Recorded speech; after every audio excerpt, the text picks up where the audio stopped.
शिक्षण में आज हम सभी अध्याय 8 में पढ़ेंगे बच्चों। पाठ्य वस्तु का मौन वाचन करते हुए उसमें निहित विचारों, भावों एवं तथ्यों को समझना। ठीक है बच्चों, जिसमें हम पढ़ेंगे वाचन।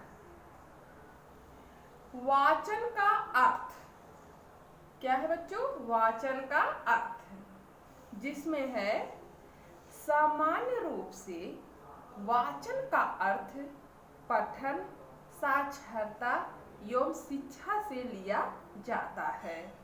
संस्कृत भाषा में वाचनम शब्द की उत्पत्ति वाच धातु से हुई है। इसका अर्थ है पढ़ना, पाठ करना, उच्चारण आदि। अंग्रेजी भाषा में वाचन के लिए रीडिंग शब्द का प्रयोग किया जाता है, जिसका अर्थ पढ़ना, व्याख्या करना आदि होता है। शिक्षा के क्षेत्र में वाचन से तात्पर्य सार्थक ध्वनियों के प्रतीक लिपि चिन्हों को पहचानना मात्र न होकर उनके अर्थ ग्रहण करने से है, किंतु वास्तव में वाचन की प्रक्रिया की समाप्ति पठित शब्दों के अर्थ ग्रहण करने से ही नहीं हो जाती, वरन अर्थ ग्रहण करने के पश्चात उस पर अपना मत स्थिर करने और फिर उसके अनुसार व्यवहार करने पर ही होती है। तो बच्चों, आप सभी ने वाचन में वाचन का अर्थ पढ़ा, ठीक है, जिसे संस्कृत भाषा में वाचनम, ठीक है, और उस शब्द की वाचनम शब्द की उत्पत्ति किससे हुई है? वाच धातु से हुई है। ठीक है बच्चों, और अंग्रेजी भाषा में वाचन रीडिंग शब्द का प्रयोग किया जाता है, जिसका अर्थ होता है बच्चों पढ़ना, व्याख्या करना। अब हम पढ़ेंगे बच्चों वाचन की आवश्यकता, ठीक है, जिसमें है वाचन की आवश्यकता हमें निम्न रूप में दिखाई पड़ती है, जिसमें पहला है बच्चों, जो व्यक्ति अब इस संसार में नहीं हो उसके विचारों या उनके विषय में जानकारी पुस्तकों को पढ़कर ही की जा सकती है, और पढ़ने के लिए वाचन जरूरी है। दूसरा है अवकाश के क्षणों में कुछ पढ़कर समय का सदुपयोग करने की दृष्टि से भी वाचन की आवश्यकता पड़ती है। तीसरा है बच्चों, जो पढ़े नहीं हैं लेकिन किसी कहानी, कथा, गीत आदि को जानना चाहते हैं, उन्हें इस बात को सुनाने के लिए भी वाचन की आवश्यकता है। चौथा है किसी लिखी हुई बात को कक्षा में छात्रों को समझाने हेतु भी वाचन की आवश्यकता पड़ती है। पांचवा है कभी किसी व्यक्ति को संदेश दूसरों तक पहुंचाना हो तो उसका वाचन करके अन्य तक पहुंचाया जा सकता है। तो बच्चों, आप सभी ने पढ़ा वाचन की आवश्यकता। अब हम पढ़ेंगे वाचन का महत्व, जिसमें है वाचन का आधुनिक जीवन में बहुत अधिक महत्व है। हमारे दैनिक जीवन में वाचन की आवश्यकता होती है।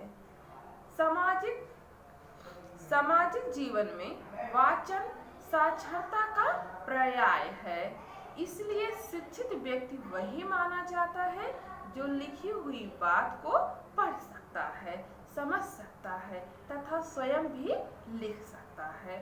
वर्तमान में तो समाचार पत्रों का पढ़ना जीवन का एक अंग बन गया है।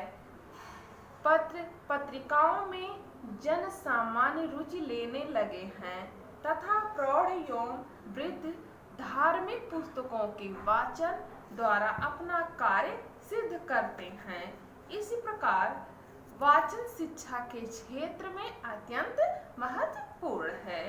तो बच्चों, आप सभी ने पढ़ा वाचन का महत्व। अब हम पढ़ेंगे वाचन के प्रमुख प्रकार, जिसमें है मुख्यतः वाचन के प्रमुख प्रकार। मुख्यतः वाचन दो प्रकार का होता है। मुख्यतया वाचन दो प्रकार का होता है, जिसमें पहला है सा-स्वर वाचन, दूसरा है मौन वाचन। अब हम बच्चों पढ़ेंगे पहला सा-स्वर वाचन, जिसमें है स्वर सहित वाचन को सा-स्वर वाचन कहा जाता है। इसमें छात्र पढ़ने के साथ साथ बोलना भी जानता है। इसमें कुल 4 प्रतिक्रियाएं सम्मिलित हैं। लिपिबद्ध अक्षरों को देखना, पहचानना, शब्दों को समझना एवं उच्चारण करना तथा अर्थ ग्रहण करना। अब हम पढ़ेंगे दूसरा मौन वाचन, जिसमें है बच्चों मौन वाचन का स्थूल रूप में अर्थ है बिना ओठ हिलाए चुपचाप पढ़ना। दूसरे शब्दों में इसका अर्थ है बिना ध्वनि किए, अर्थात किसी पाठ को इस प्रकार पढ़ना कि किसी को आवाज या ध्वनि से ज्ञात ना होने पाए कि कहीं किसी के द्वारा कुछ पढ़ा जा रहा है। यही मौन वाचन है। यह सा-स्वर वाचन के ठीक उल्टा है।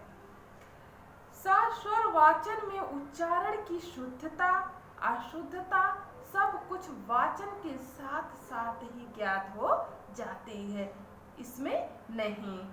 जैसे बच्चों सा-स्वर वाचन में उच्चारण की शुद्धता, अशुद्धता सब कुछ वाचन के साथ साथ ही ज्ञात हो जाती है, जो कि मौन वाचन में नहीं होती है। तो बच्चों, आप सभी ने पढ़ा वाचन, वाचन का अर्थ, वाचन की आवश्यकता, वाचन का महत्व, वाचन के प्रमुख प्रकार, जिसमें सा-स्वर वाचन पढ़ा, मौन वाचन पढ़ा।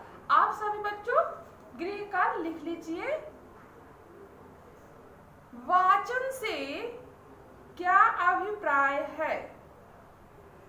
वाचन की आवश्यकता, महत्व एवं विभिन्न प्रकारों का वर्णन कीजिए। धन्यवाद।